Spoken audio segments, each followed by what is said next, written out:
서울에 있는 대학에서 학군단 내 성추행 사건이 발생했지만 가해 학생과 피해 학생이 한 교실에서 수업을 듣는 일이 발생했습니다. 학생들 사이에 성범죄가 발생할 경우 즉시 분리 조치한다는 게 이 학교의 교칙이지만 한 학기가 지나는 동안 전혀 지켜지지 않았습니다. 권준수 기자가 취재했습니다.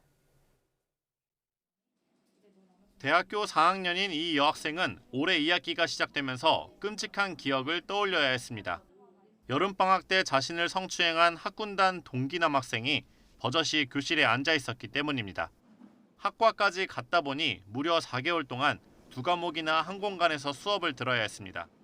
저는 일상생활이 불가능할 정도로 힘들고 그 친구를 볼 때마다 가슴이 두근거리는 정도로의 그런 힘듦이 드는데 막상 그 친구는 제 앞에서 다른 친구들과 웃고 성범죄 신고가 들어오면 피해자와 가해자를 즉시 분리 조치하는 게 이 학교 교칙입니다.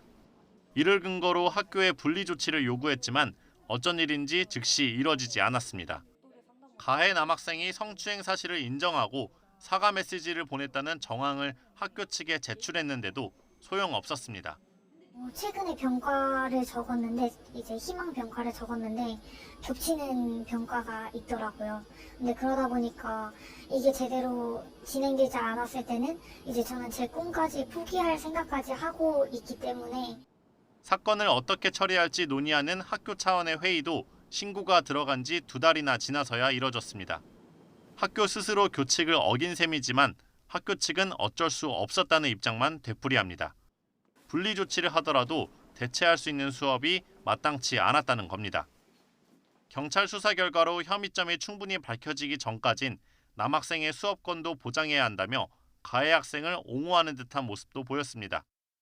분반 수업이 없는 거예요. 그래서 저희가 이제 신고인한테 얘기를 하기를 강의실이 이렇게 하나가 있으면 반문과 뒷문이 있고 지정자 숙제를 운영할 수밖에 없다. 선택 규정상의 절차에 의거해서 계속 조사도 하고. 피해 학생은 결국 경찰에 동기 남학생의 성추행 사실을 신고한 뒤 처벌이 이뤄지기만을 기다리는 상황.